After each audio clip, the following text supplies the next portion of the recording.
Dear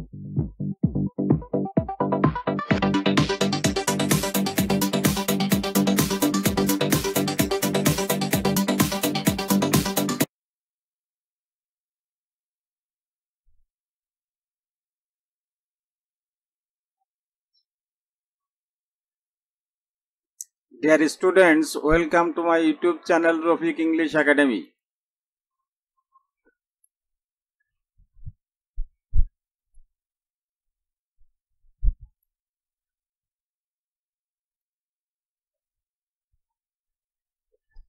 ন্যারেশনের পূর্বের ভিডিওতে অর্থাৎ পার্ট 5-এ আমি তোমাদের সাথে প্যাসেজ ন্যারেশনের 1 নম্বর নিয়ম অর্থাৎ অ্যাসার্টিভ সেন্টেন্সে একই ব্যক্তির পরপর 3টি উক্তি থাকলে কিভাবে প্যাসেজ ন্যারেশন করতে হয় তা নিয়ে আলোচনা করেছিলাম। তোমরা যদি কেউ পূর্বের পার্ট 5-এর ভিডিওটি না দেখে থাকো তাহলে অবশ্যই পূর্বের পার্টের ভিডিওটি দেখে নিবে। ন্যারেশন পার্ট 5-এর ভিডিও লিঙ্কটি নিচে ডেসক্রিপশন বক্সে ও উপরে আই বাটনে দেওয়া আছে।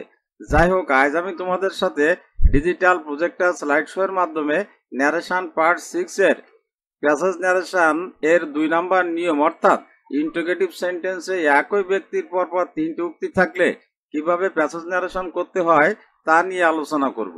So let's get started.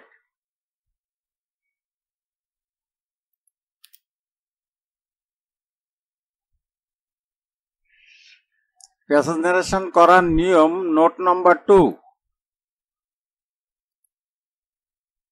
এখন দেখা যাক প্যাসেজ ন্যারেশন করার 2 নম্বর নিয়মে কি বলা হয়েছে। এখানে লক্ষ্য করো, ইন্টারোগেটিভ সেন্টেন্সে একই ব্যক্তির পরপর 3টি উক্তি থাকলে নিম্ন নিয়মটি অনুসরণ করতে হয়। ইতিপূর্বে আমরা অ্যাসার্টিভ সেন্টেন্সের একই ব্যক্তির পরপর 3টি উক্তি থাকলে কিভাবে প্যাসেজ ন্যারেশন করতে হবে সেটা আমরা অলরেডি শিখছি। এখন আমরা 2 নম্বর নিয়মে দেখব, ইন্টারোগেটিভ সেন্টেন্সে যদি একই ব্যক্তির পরপর 3টি উক্তি থাকে তাহলে কিভাবে আমরা প্যাসেজ ন্যারেশন করব। সচরাচর পরপর ইন্টারোগেটিভ সেন্টেন্সে 2টি উক্তি থাকে, কিন্তু অনেক সময় 3টি থাকলেও থাকতে পারে। তাই এখানে পরপর 3টি উক্তি থাকলে কিভাবে তোমরা প্যাসেজ ন্যারেশন করবে সেটা একটু দেখে নাও। 1 নম্বরে বলা হয়েছে, প্রথম উক্তির ক্ষেত্রে সেইডের পরিবর্তে আস্কড হয়। এটা আমরা গতানুগতিক পূর্বে যে ইন্টারোগেটিভ সেন্টেন্সে যে সাধারণ নিয়মের ভিতরে আমরা সেইডের পরিবর্তে আস্কড হয়, এখানে 1 নম্বরটা একই, তোমাদের একই নিয়ম করতে হবে। 2 নম্বর থেকে পার্থক্য। এবার দেখো, 2 নম্বরে বলা হয়েছে দ্বিতীয় উক্তির ক্ষেত্রে সেইডের পরিবর্তে অলসো আস্কড হয়। তার মানে এখানে তুমি শুধুমাত্র আস্ক দিলে হবে না, যখন সেকেন্ড স্পিচ থাকবে, দ্বিতীয় উক্তি থাকবে, সেক্ষেত্রে সেইডের পরিবর্তে তোমাকে দিতে হবে অলসো আস্কড। 3 নম্বরে বলা হয়েছে তৃতীয় উক্তির ক্ষেত্রে সেইডের পরিবর্তে এগেইন আস্কড হয়। এখানে লক্ষ্য করো, প্রথমে আস্কড, 2 নম্বরে অলসো আস্কড আর 3 নম্বরে এগেইন আস্কড। এখন যদি মনে করো তোমার পরপর দুটি উক্তি আছে, তাহলে তোমরা প্রথমে আস্ক দিবে আর দ্বিতীয়টার ক্ষেত্রে অলসো আস্ক দিবে। এইবার মনে করো 3টি আছে, সেই ক্ষেত্রে তোমরা অলসো আস্ক কথাটা ব্যবহার করবে। খেয়াল রাখবে, আস্কড, অলসো আস্কড আর এগেইন আস্কড। এবার আমরা যোগ করব পূর্বের মতো ইফ অবলিক ডব্লিউএইচ ওয়ার্ড দ্বারা যোগ করতে হয়। পূর্বের মতো ইফ দ্বারা যোগ করব অথবা ডব্লিউএইচ ওয়ার্ড দ্বারা যোগ করব। যদি সাহায্যকারী ভাগ দ্বারা রিপোর্টেড স্পিচটি শুরু হয় তাহলে আমরা ইফ দিয়ে যোগ করব, আর যদি ডব্লিউএইচ ওয়ার্ড দ্বারা শুরু হয় তাহলে ওই ডব্লিউএইচ ওয়ার্ড দ্বারা যোগ করব। এটা আমরা পূর্বেও শিখছি। তারপর ইন্টারোগেটিভ সেন্টেন্সের পূর্ব নিয়মগুলো অনুসরণ করতে হয়। অর্থাৎ ইতিপূর্বে আমরা যখন ইন্টারোগেটিভ সেন্টেন্সকে ডাইরেক্ট থেকে ইনডাইরেক্ট করার সময় যে নিয়মগুলো শিখছি, পার্সন পরিবর্তন, টেন্স পরিবর্তন, এই যে নিয়মগুলো আমরা শিখছি ওই নিয়মগুলো সব এখানে ফলো করতে হবে। অর্থাৎ তুমি যদি পূর্বের ওই ইন্টারোগেটিভ সেন্টেন্সটাকে ডাইরেক্ট থেকে ইনডাইরেক্ট করতে না পারো তাহলে কিন্তু আদৌ প্যাসেজ ন্যারেশন করতে পারবে না। তাই প্যাসেজ ন্যারেশন করার পূর্বে আগে তোমাদেরকে ওই ছোট ছোট ন্যারেশনগুলো আগে শিখে আসতে হবে, তাহলে এখানে এসে খুব সহজেই তোমরা প্যাসেজ ন্যারেশন করতে পারবে। এবার আমরা উদাহরণে চলে যাই।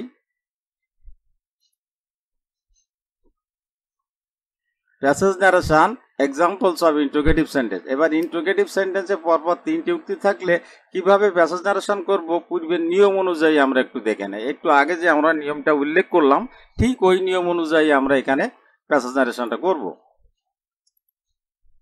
এবার লক্ষ্য করো, ঠিক আগের মতো 1+1, 1+2, 1+3। পূর্বের ভিডিওটা দেখলে তোমরা অবশ্যই এটা বুঝতে পারবে। The boy said to his father, এটা আছে reporting verb. Are you ill today, এটা আছে রিপোর্টেড স্পিচের প্রথম উক্তি। তাহলে আমরা প্রথমে করব 1+1 আগে যেভাবে করছি। তারপর will you go to Dhaka tomorrow, এটা আছে এই দি বয়ের সেকেন্ড উক্তি। একই বয় প্রথম উক্তি বলছে are you ill today, will you go to Dhaka tomorrow, এটা সেকেন্ড স্পিচ। এরপরে when will I send the news, এটা এই বয়, এটা আছে থার্ড স্পিচ অর্থাৎ তৃতীয় উক্তি। তাহলে আর ইউ উইল টুডে এটা প্রথম উক্তি, will you go to Dhaka tomorrow এটা দ্বিতীয় উক্তি, when will I send the news এটা তৃতীয় উক্তি। এই তিনটা উক্তির স্পিকার এখানে হলো দি বয়। অর্থাৎ এই দি বয়ের পরপর তিনটি উক্তি আছে। আমরা কিভাবে করব? তাহলে প্রথমে আসো 1+1 এর কাজ করা যাক। তাহলে the boy said to his father, যেহেতু ইন্টারোগেটিভ সেন্টেন্স আর দিয়ে শুরু আছে, তাহলে আমরা সেডের পরিবর্তে কি লিখবো? আক্সড, শুধুমাত্র আক্সড লিখবো 1 নম্বর। দি বয় আক্সড হিজ ফাদার। এবার আমাদের দুটো সেন্টেন্সকে যোগ করতে হবে। আমরা কিভাবে যোগ করব এটা বলে দেবে আছে এই রিপোর্টেড স্পিচটি যা দ্বারা শুরু আছে। এখানে সাহায্যকারী ভার্ব দ্বারা অক্সিলারি ভার্ব দ্বারা শুরু আছে, সুতরাং আমরা ইফ দ্বারা যোগ করব। ক্লিয়ার? ইফ দ্বারা যোগ করার পরে এবার তোমাকে সাবজেক্ট পরিবর্তন করতে হবে। আর এর দিকে আর পরিবর্তন আগে করা যাবে না, আগে সাবজেক্ট পরিবর্তন করতে হবে। তো এখানে সাবজেক্ট কি আছে? সাবজেক্ট হলো এখানে ইউ আছে। ইউটা কোন person? Second person. Second person থাকলে কোথায় যাবে? অবজেক্টে আসবে। অবজেক্ট আছে কি? His father. Okay, his father এটা আছে নাউন, এটাকে প্রোনাউন করে ফেলো। হিজ ফাদারের প্রোনাউন, ফাদারকে প্রোনাউন করলে হয় হি। ব্র্যাকেটে আমরা এফ দিয়ে দেবো যেহেতু ফাদার।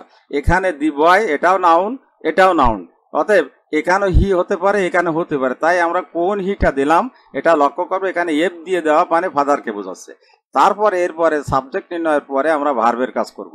এখানে দেখো আর আছে ভিয়ন আর সেইড হলো ভি2, তাহলে এখানে ভি2 প্লাস ভিয়ন, তাহলে ভি2 হয়ে যাবে। তা আর এর ভি2 ওয়াজ বা ওয়ার, তুমি সাবজেক্ট কি বসিয়েছো? হি, হির পরে বসে ওয়াজ, তাহলে হি ওয়াজ। তারপর ইল আছে, ইল দিয়ে দাও অ্যাডজেক্টিভ। তারপর আছে টুডে আছে, টুডে থাকলে এটা একটা অ্যাডভার্ব। টুডে থাকলে ডাইরেক্ট স্পিচে টুডে থাকলে ইনডাইরেক্ট করার সময় কি হয়ে যায়? দ্যাট ডে হয়ে যায়। প্রথমটা 1+1 ক্লিয়ার। এবার আমরা করব 1+2। এবার 1+2 করার সময় রিপোর্টেড স্পিচের সাবজেক্টটাকে আবার লিখতে হবে, ইতিপূর্বে আমরা যেটা বলছি। তাহলে দি বয় আমরা প্রথম লিখছি দি বয়, এটাকে প্রোনাউন করে লিখতে হবে। তাহলে এখানে লেখো হি, যেহেতু ফাদারও হি তাই আমরা ব্র্যাকেটে বি দিয়ে দিচ্ছি, মানে হে হি অর্থ এখানে বয়কে বোঝাচ্ছে। এবার যে সেকেন্ড উক্তি সেইডের পরিবর্তে সেইড বা সেইড টু এর পরিবর্তে কি হবে? অলসো আক্সড, আমরা কিন্তু অলসো আক্সড বসিয়ে দিয়েছি। তারপরে টু ইজ ফাদার, এটা যেহেতু প্রথমবার উল্লেখ করছি এটা আর দেওয়ার দরকার নেই। এছাড়া তুমি এখানে তার প্রোনাউন করেও দিতে পারো। তাহলে অলসো আক্সড হিম, এই হিমটা লিখতেও পারো নাও পারো। তুমি যদি লেখো হি অলসো আক্সড তাহলে হবে, কারণ দুইজনকে আমরা প্রথমে উল্লেখ করে দিয়ে দিয়েছি। সুতরাং এখানে আমরা হিমটা লিখতেও পারি নাও পারি। এরপর দুটো সেন্টেন্সকে আমরা যোগ করব। যোগ করতে গেলে আমরা ডব্লিউএইচ ওয়ার্ড বা ইফ দ্বারা যোগ করতে হবে। শুরু হয়েছে কি দ্বারা? Will you go to Dhaka tomorrow, will দ্বারা শুরু হয়েছে, মানে সাহায্যকারী ভার্ব দ্বারা। সুতরাং আমরা ইফ দ্বারা যোগ করব, ইফ দ্বারা যোগ করব। এবার সাবজেক্ট, ঠিক তোমার লক্ষ্য থাকবে 1+2, অন্য কোনো দিকে তাকানোর দরকার নাই। 1+2, তাহলে 1 এর দিকে তাকাবো, 2 এর দিকে। এবার উইল দিকে, ইউর দিকে দেখো, ইউ কোন person? Second person. Second person থাকলে কোথায় যাবে? অবজেক্টে আসবে। অবজেক্ট কি আছে? His father. হিজ ফাদারকে তোমরা এখানে প্রোনাউন করে দাও হি, এই যে হি আমরা বসিয়ে দিয়েছি। আবার ব্র্যাকেটে এফ দিয়ে দিয়েছি, কারণ ওই যেহেতু দুইটা নাউন। সো তাহলে উইল ইউ। এবার দেখো ভার্বকে পরিবর্তন করতে হবে। এর ভার্ব কয়টা আছে? উইল একটা আর গো একটা। কয়টা ভার্ব এখানে? দুটো ভার্ব। আমরা পরিবর্তন করবো, পূর্বে উল্লেখ করছি পরিবর্তন করবো সবসময় দুটা থাকুক, তিনটা থাকুক, চারটা থাকুক। পরিবর্তন করবো কোন ভার্বটা? প্রথম ভার্বটা। তাহলে উইলকে পরিবর্তন করো এখানে, উইলকে পরিবর্তন। তো উইল আছে ভি1, সেইড হলো ভি2, তাহলে ভি2 প্লাস ভি1 ভি2, তাহলে উড হবে। তাহলে সাবজেক্ট কি লিখছো? হি, তারপরে উড। এরপরে দ্বিতীয় ভার্বের কোনো পরিবর্তন করা যাবে না। গো টু ঢাকা, এটুকের কোনো পরিবর্তন, টু ঢাকা অ্যাডভার্ব, এটা পরিবর্তন করার দরকার। এই যে টুমরো, এই টুমরো এই যে অ্যাডভার্ব আছে এটাকে পরিবর্তন করতে হবে। তা টুমরো যদি ডাইরেক্টে থাকে টুমরো, ইনডাইরেক্ট হয়ে যাবে দি নেক্সট ডে। ক্লিয়ার? তারপরে আসো 1+3। এবার আমরা 1+3 করবো, আর কোনো দিকে লক্ষ্য করবো না কিন্তু। 1+3। আবার এখানে দি বয় আছে, তাহলে দি বয়ের পরিবর্তে হি লেখো, ব্র্যাকেটে বি দিয়ে দেবো। তারপরে এখানে সেইড আছে, সেইডের পরিবর্তে তৃতীয় উক্তির ক্ষেত্রে কি বলা হয়েছে? এগেইন আক্স লিখতে হবে। আমরা কিন্তু এগেইন আক্স লিখছি। এরপর আমরা যোগ করতে হবে। এখানে ডিপ বা ডব্লিউএইচ ওয়ার্ড দ্বারা যোগ করতে হবে। কি দ্বারা শুরু আছে? হোয়েন। হোয়েন কিন্তু একটা ডব্লিউএইচ ওয়ার্ড, সুতরাং এই হোয়েন দ্বারাই আমরা যোগ করবো। এখানে হোয়েন, এখানে ইফ দ্বারা যোগ করলে কিন্তু হবে না। তারপরে এখানে লক্ষ্য করো উইলের দিকে তাকানো যাবে না, আগে সাবজেক্ট পরিবর্তন করতে হবে। অনেক ছেলে মেয়ে কি করে, প্রথমে উইলকে পরিবর্তন করে। তোমরা মনে রাখবা ইন্ট্রোগেটিভ সেন্টেন্সটা যখন ডাইরেক্ট থেকে ইনডাইরেক্ট করবো তখন অ্যাসার্টিভ হয়ে যায়, আর অ্যাসার্টিভ হলে প্রথমে সাবজেক্ট বসে, সুতরাং উইলের দিকে পরে তাকাবা, এখানে আগে সাবজেক্টের দিকে তাকাবো। সাবজেক্ট কি আছে? আই কোন person? First person. First person থাকলে কোথায় যাবে? সাবজেক্টকে। সাবজেক্ট কি আছে? দি বয়। দি বয়কে প্রোনাউন করো হি, আমরা হি বসিয়ে দিয়েছি, ব্র্যাকেটে বি দিয়েছি, কারণ বয়কে আমরা নির্দেশ করছি এই হি দ্বারা। এবার এখানে উইল আছে, উইল কি? ভি1। সেইড কি? ভি2, তাহলে ভি2 প্লাস ভি1, তাহলে এখানে উত্তর হবে আছে ভি2, তাহলে উড। তারপর দ্বিতীয় ভার্ব আছে সেন্ড, বসিয়ে দাও, দি নিউজ থার্ড পার্সন, কোনো পরিবর্তন হবে না। ক্লিয়ার? এইভাবে আমরা 1+1, 1+2, 1+3, তোমরা পরীক্ষার ক্ষেত্রে সর্বোচ্চ 1+1, 1+2 করা লাগবে, 3 আসতেও পারে নাও পারে, তারপরে যেহেতু শিখে রাখতে হবে সুতরাং আমরা এখানে উল্লেখ করে দিয়েছি। সো আমরা আরো কিছু উদাহরণ একটু প্র্যাকটিস করি, তাহলে আমাদের ইন্টারোগেটিভ সেন্টেন্সটা ক্লিয়ার হয়ে যাবে আর কি। Passage narration, more examples of interrogative sentence. এখানে আর একটা উদাহরণ আমরা যদি করি, প্র্যাকটিস করি, তাহলে আমাদের আর এখানে কোনো ত্রুটি থাকবে না।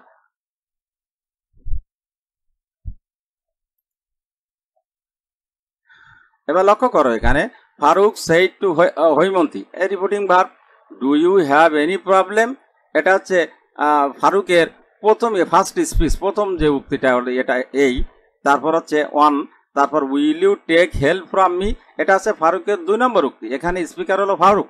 তারপর হচ্ছে when will I meet you, এটা হচ্ছে ফারুকের 3 নম্বর উক্তি। সুতরাং এখানে একজন ব্যক্তি ফারুক, এই ফারুকের পরপর 3টি উক্তি আছে। এটা আমরা কিভাবে ডাইরেক্ট থেকে ইনডাইরেক্ট রূপান্তর করব, আমরা ইতিপূর্বে অবশ্যই করে আসছি, কিন্তু একটা প্র্যাকটিসের জন্য আমরা আরেকটা ঠিক ওই নিয়মটা ফলো করে করছি।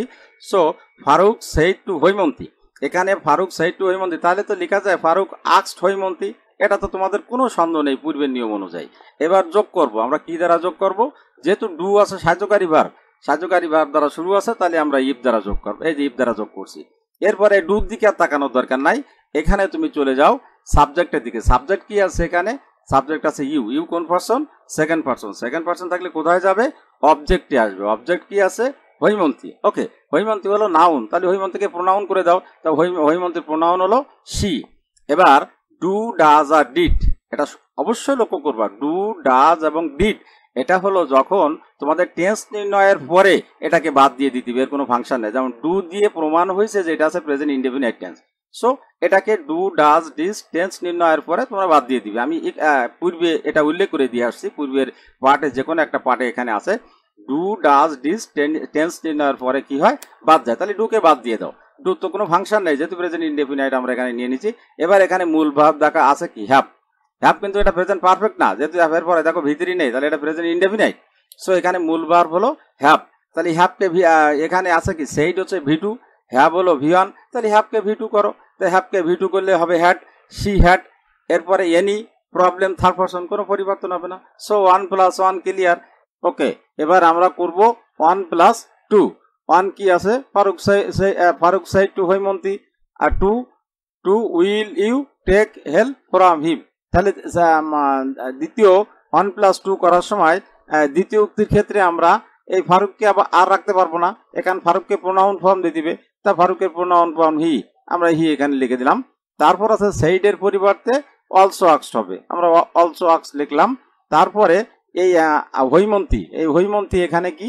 নাউন। তুমি এখানে প্রোনাউন ফর্ম হাল লিখতে পারো, যদি মনে করো যে না আমি শুধুমাত্র হি অলসো আস্কড, ওকে এইটুক লিখলে হবে, এখানে অবজেক্ট না লিখলেও সমস্যা নাই, কারণ আমি প্রথমে সাবজেক্ট এবং অবজেক্ট, স্পিকার এবং লিসেনার প্রথম বাক্যে উল্লেখ করে দিয়ে আসছি। সুতরাং এখানে তোমরা হি অলসো আস্কড, এরপরে হার লিখতে পারো নাও পারো। এবার যোগ করব, এই যে ফারুক সাইড টু হৈমন্তী, এটা এবং এই প্রথম 1+2 এটাকে যোগ করব। যোগ করতে গেলে আমরা এখানে ইফ বা ডব্লিউ দ্বারা যোগ করতে হবে। সুতরাং এখানে দেখো ইফ সাহায্যকারী ভাব দ্বারা শুরু আছে, সাহায্যকারী ভাব, তাহলে আমরা ইফ দ্বারা যোগ করব।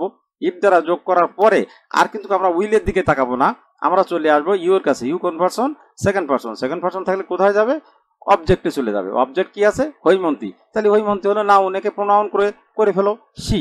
ওকে, তারপরে চলে যাও এই উইল। উইল কোন ফর্ম আছে? উইল আছে ভি1, সেইড হলো ভি2, তাহলে উইল যেহেতু ভি2, সেইড ভি2, উইল ভি1, তাহলে উইলকে ভি2 করে ফেলো। উইলের ভি2 হলো উড, তারপর অতিরিক্ত আছে টেক হেল্প, এই যে টেক, এখানে সেকেন্ড ভার্ব আছে, সেকেন্ড ভার্বে তো কোনো চেঞ্জ হয় না, সেকেন্ড ভার্ব বসিয়ে দাও। আর এই যে হেল্প এখানে আছে, হেল্প কিন্তু এখানে ভার্ব না, হেল্প টেকের পরে যা অর্থাৎ ভার্বের পরে যা থাকে অবজেক্ট, এটা কিন্তু এখানে এই হেল্প এখানে নাউন। সুতরাং এখানে হেল্পটা বসিয়ে দাও। ফ্রম প্রিপজিশন কোনো পরিবর্তন হয় না, কোনো প্রিপজিশনে চেঞ্জ হয় না। এবার দেখো পার্সন, কেস পরিবর্তন আছে এখানে। মি কোন person? First person. First person থাকলে কোথায় যাবে? সাবজেক্টে যাবে। সাবজেক্ট কি আছে? ফারুক। ফারুক হলো নাউন, নাউন একে প্রোনাউন করে ফেলো। প্রথম প্রোনাউন হচ্ছে ফারুকের প্রোনাউন হলো হি। এখানে হি, এখানে মি আছে কি সাবজেক্ট না অবজেক্ট? এখানে মি অবজেক্ট আছে। সুতরাং অবজেক্ট যদি থাকে তাহলে এখানেও অবজেক্ট ফর্ম লিখতে হবে, তাহলে হি এর অবজেক্ট হলো হিম। ক্লিয়ার? এবার আমরা করব 1+3। এগেইন আবার কি ফারুক, ফারুক আর লিখবো না, এখানে লিখবো হি। এই হি কে লিখলাম, তারপরে সেইটোর পরিবর্তে এবার লিখবো তোমার হচ্ছে again আক্সড।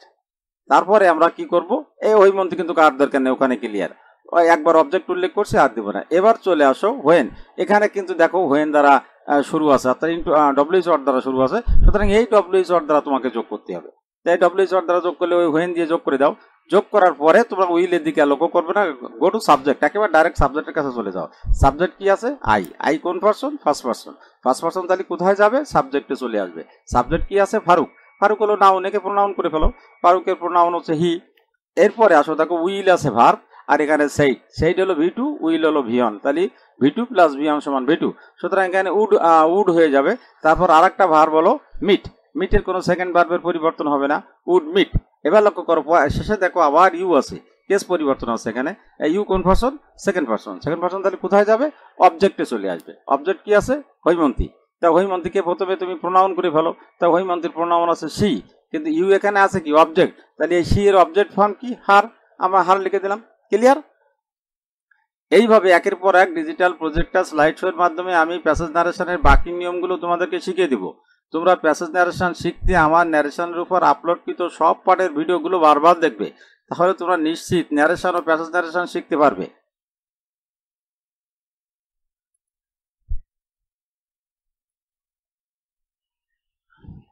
If you like the video and want to get updated videos from my YouTube channel, you must subscribe to the channel now.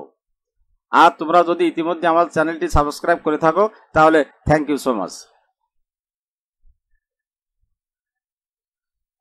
That is the end of the discussion today. Thank you so much for watching the full video. ভিডিওতে কোনো কিছু না বুঝতে পারলে কমেন্টে আমাকে জানাবে, আমি যথাসাধ্য তোমাদের কমেন্টের উত্তর দেওয়ার চেষ্টা করবো ইনশাল্লাহ। পরবর্তী ভিডিওতে তোমাদের সাথে আবার কথা হবে। সে পর্যন্ত সবাই ভালো থাকবে ও সুস্থ থাকবে। আজ এ পর্যন্ত, আল্লাহ হাফেজ।